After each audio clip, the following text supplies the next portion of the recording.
നമുക്ക് വേണ്ടി മരണം കൈക്കൊള്ളുവാൻ ഒരുങ്ങിയപ്പോൾ സ്തോത്രം ചെയ്തുകൊണ്ട് തൻ്റെ തിരുകരങ്ങളിൽ അപ്പം താൻ കൈക്കൊണ്ടു വാഴ്ത്തി കൂദാശ ചെയ്തു തൻ്റെ പരിശുദ്ധ ശ്ലീഹന്മാർക്ക് നൽകി അവരോട് നിങ്ങൾ ഇതിൽ നിന്ന് വാങ്ങി ഭക്ഷിപ്പീൻ.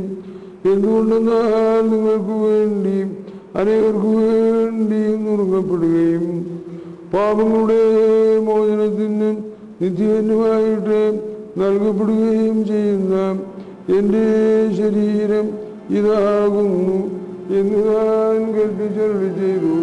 ഫലമായ ധനോലം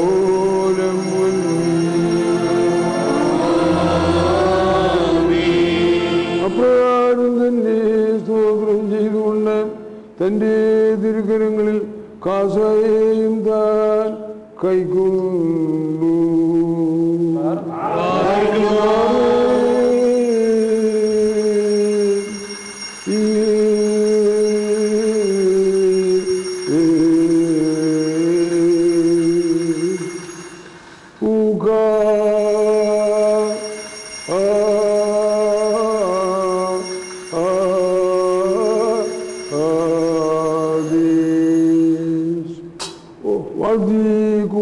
ചെയ്തു തൻ്റെ പരിശുദ്ധ ശിഷ്യന്മാർക്ക് നൽകി അവരോട് നിങ്ങളെല്ലാവരും ഇതിൽ നിന്ന് വാങ്ങി പാനം ചെയ്യുവീൻ.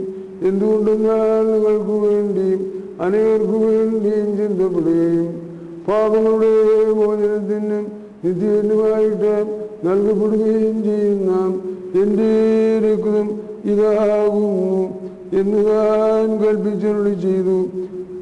വരായേ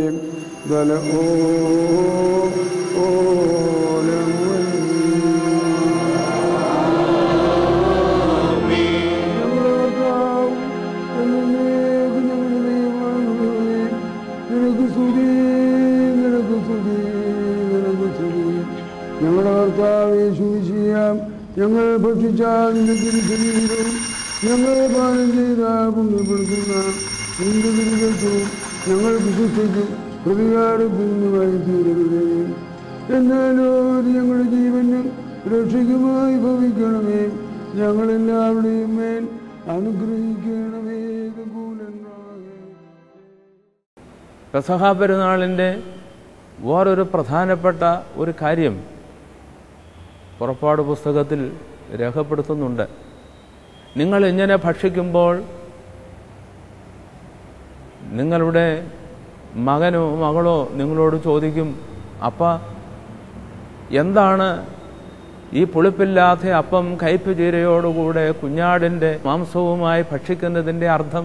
നമ്മളുടെ പൂർവികർ മിസ്രൈമിലായിരുന്നു, അടിമത്തത്തിലായിരുന്നു.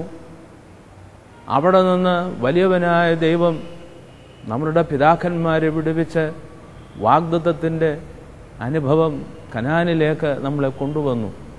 ഇന്ന് നിങ്ങൾ അനുഭവിക്കുന്ന സൗഭാഗ്യവും ഇന്ന് നിങ്ങൾ രുചിക്കുന്ന ഈ പുതിയ അനുകൂല സാഹചര്യവും എല്ലാം നമുക്ക് ഒരുക്കി തന്നത് ഈ വീണ്ടെടുപ്പിൻ്റെ ഫലമായാണ്. മിസ്രൈമിലെ അടിമത്തത്തിൽ നിന്നും കനാനിൻ്റെ സ്വാതന്ത്ര്യത്തിലേക്ക് ദൈവമാണ് നിങ്ങളെ കൈപിടിച്ച് നടത്തിയത്. അതുകൊണ്ട് ഇന്നുള്ള എല്ലാ നന്മകളും ദൈവത്തിൻ്റെ ദാനമാണ്. ആ ദൈവത്തെ നമ്മളൊന്ന് ഓർക്കുകയാണ്. ആ ദൈവം ഇന്നും നമ്മളുടെ മധ്യേ ജീവിക്കുന്നുവെന്ന് രുചിച്ചറിയുകയാണ് ഈ അനുഷ്ഠാനത്തിലൂടെ എന്ന് നിങ്ങളുടെ മക്കളെ പ്രബോധിപ്പിക്കണം എന്ന് പറയുകയായി. ഇതൊരു വലിയ കാര്യം നമ്മളുടെ ശ്രദ്ധയിൽ കൊണ്ടുവരുന്നുണ്ട്.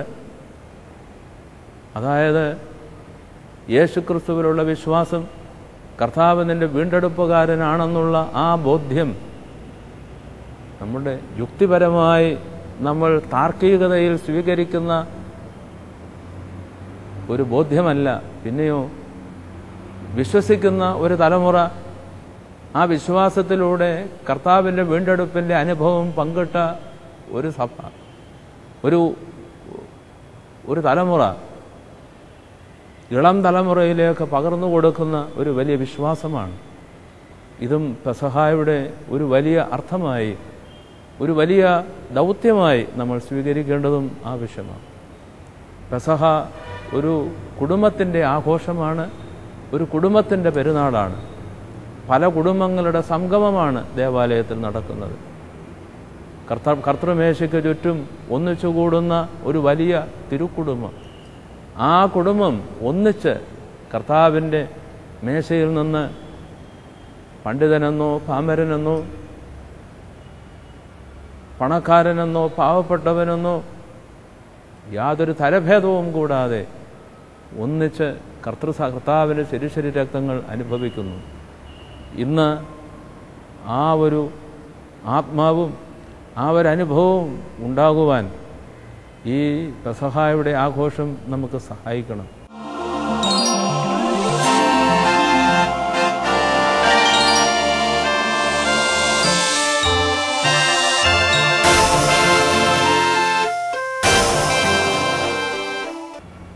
പെസഹ പെരുന്നാളിനോട് ചേർന്ന് പെസഹ വ്യാഴാഴ്ച ദിവസം ഓർത്തഡോക്സ് സഭയുടെ പാരമ്പര്യപ്രകാരം ഒരു മെത്രാപ്പോലീത്ത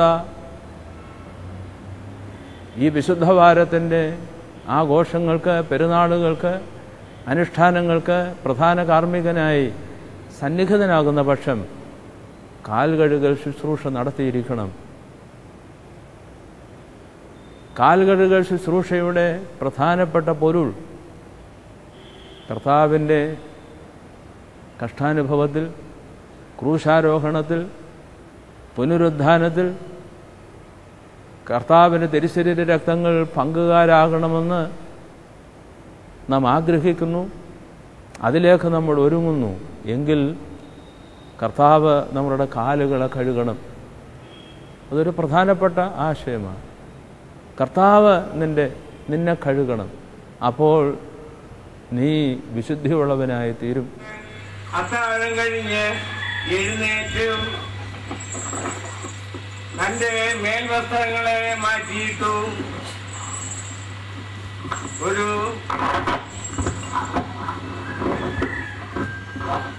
തൂവാലയെടുത്ത് അരയിൽ ചുറ്റി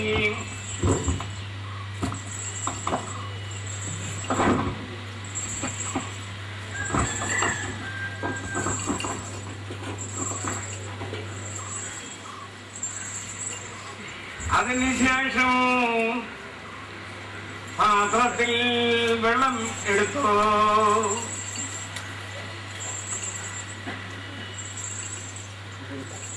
താളകിലേ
കർത്താവിൻ്റെ തിരുസന്നിധിയിൽ നമ്മളുടെ കാലുകളെ നമ്മൾ സമർപ്പിക്കുകയാണ്, പാദങ്ങളെ സമർപ്പിക്കുകയാണ്.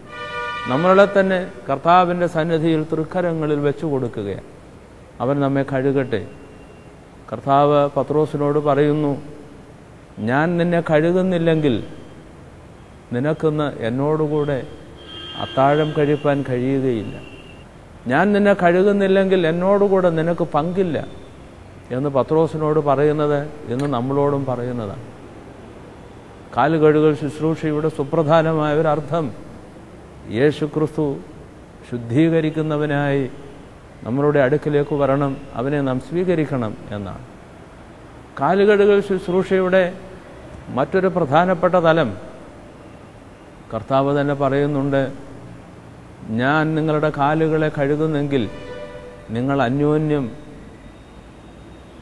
ഈ കർമ്മം നിർവഹിക്കണം, ഈ ദൗത്യം നിങ്ങൾ പൂർത്തീകരിക്കണം. ഞാൻ നിങ്ങൾക്ക് ദാസരിൽ ദാസനായി കുനിഞ്ഞ് നിങ്ങളുടെ പാദങ്ങളെ കഴുകുന്നു. നിങ്ങളും നിങ്ങളുടെ അഹന്ത വിട്ട്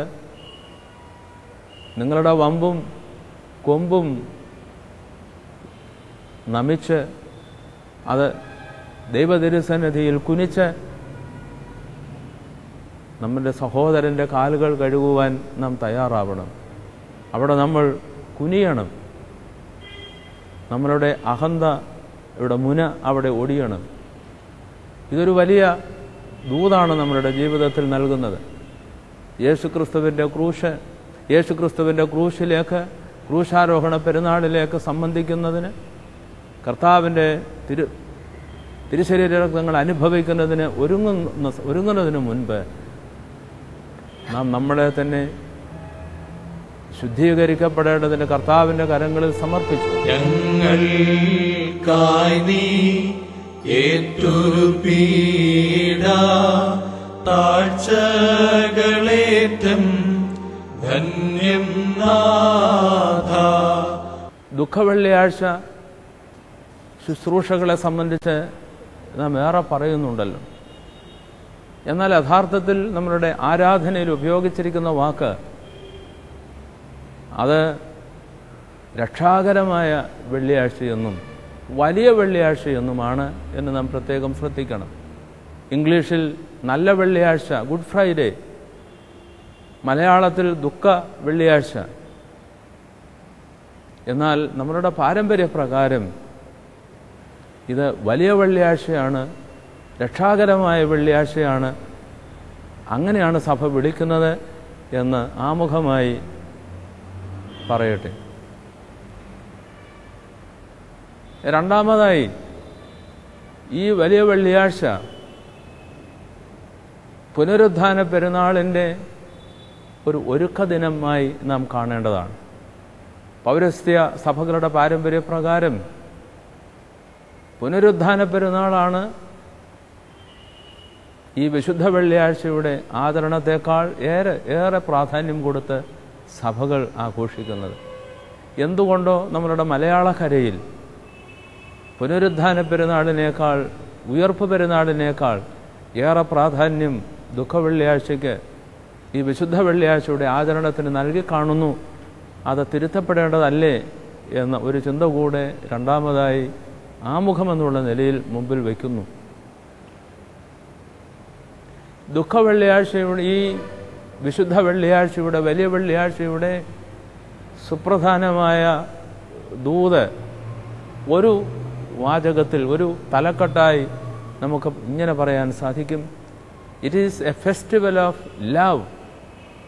സ്നേഹത്തിൻ്റെ പെരുന്നാളാണ്, സ്നേഹത്തിൻ്റെ ആഘോഷമാണ്. അങ്ങനെയാണ് ഞാനതിനെ സങ്കല്പിക്കുന്നത്. അത് കുറച്ചുകൂടെ ഒന്ന് വിശദമാക്കുന്ന പക്ഷം,